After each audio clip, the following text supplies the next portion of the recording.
And there's this particular woman, Sinan al-Ansariya, radiyallahu ta'ala anha, who was so sad because she wanted to go on Hajj with the Prophet ﷺ, but she was unable to. So she goes to the Prophet ﷺ and she complains to the Prophet ﷺ about her situation, that, Ya Rasulullah, I missed Hajj with you. So this is after the Hajj.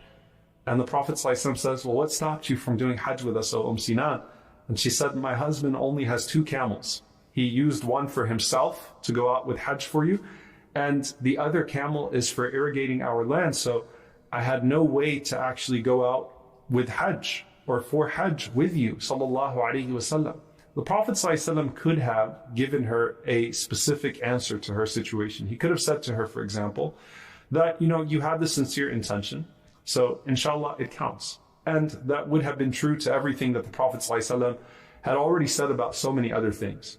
But instead, a gift to the entire ummah. The Prophet ﷺ says to her, if you can go out in Umrah in Ramadan, فَإِنَّ عُمْرَةً فِي رَمَضَانَ تَقْضِي حَجَّةً مَعِي.